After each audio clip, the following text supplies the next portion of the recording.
Bonjour à tous. Dans cette période troublée, en plus des vraies victimes de la maladie, la science a pris un sacré coup sur la tête.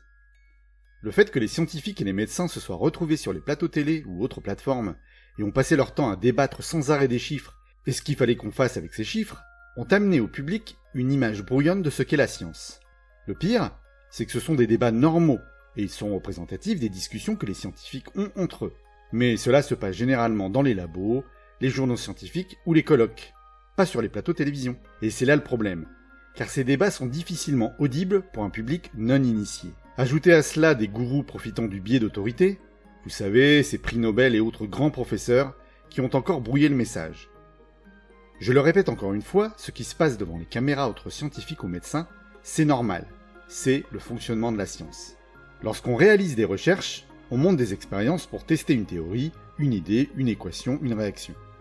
Et lorsqu'on a des résultats qui confirment ou infirment les théories, on écrit un article scientifique. Une fois l'article écrit, on doit le publier. Pour cela, on le soumet à un journal. La plus grande majorité des articles sont soumis dans ce qu'on appelle un journal à comité de lecture. On le propose, il y a un éditeur du journal qui va le lire pour décider si l'article entre dans le domaine du journal et s'il est a priori d'une qualité suffisante pour être soumis dans ce journal. S'il est OK, il va envoyer le papier à 2 relecteurs ou reviewers. Parfois 3. Ceux-ci lisent, critiquent, commentent le papier et suggèrent à l'éditeur de l'accepter tel quel, de l'accepter sous couvert de modifications, importantes ou mineures, ou de le rejeter. L'éditeur décide à la fin. Si tout va bien, votre papier est accepté et publié. La première chose qu'on apprend en tant qu'étudiant en thèse qui se fait refuser son premier papier, c'est que les critiques énoncées par les relecteurs ne visent pas sa personne, mais bien le travail proposé. Un article est un objet en soi, critiquable, sans que l'origine de cet article ait une influence. Il y a même certains journaux qui enlèvent les noms lorsqu'ils transmettent les papiers aux relecteurs, afin d'être sûr qu'ils ne jugent que sur le travail. Bref, ce que je voulais dire, c'est que peu importe si le papier est proposé par un élève de CM2 ou un prix Nobel, celui-ci ne doit être jugé que par sa qualité intrinsèque. Si un grand chercheur publie un mauvais article, c'est un mauvais article. Revenons à notre article publié. Un article, ça ne fait pas une théorie. Et ce n'est pas parce qu'il a été accepté par 2 ou 3 personnes que ça protège de tout. Généralement, un article est écrit comme une recette de cuisine. Ainsi, d'autres chercheurs doivent pouvoir le répéter pour vérifier ses résultats. Si plusieurs papiers donnent des résultats similaires, on peut commencer à penser que c'est exploitable et généralisable. Quand beaucoup de papiers ont été faits sur le même domaine et ont donné beaucoup de résultats, on peut faire ce qu'on appelle une méta-analyse.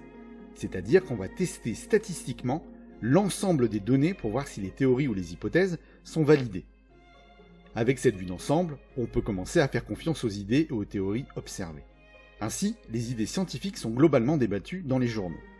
Mais il y a également un autre moyen important de discussion pour les scientifiques, ce sont les colloques, séminaires ou réunions scientifiques. Là aussi, les gens ne sont pas d'accord et l'expriment. Il y a des débats houleux, tendus entre chercheurs ou entre équipes compétitrices. Mais encore une fois, c'est fait au milieu de personnes qui savent comment cela fonctionne. Donc, débattre, c'est normal pour des scientifiques. Mais il faut avoir le mode d'emploi. Ajoutez à cela que pendant la période de crise du Covid, beaucoup de papiers étaient mis en ligne avant la relecture des reviewers. L'idée est simple au départ, faciliter les échanges entre équipes qui travaillent sur la même chose et accélérer la recherche. Bon, ça c'est le bon côté des choses.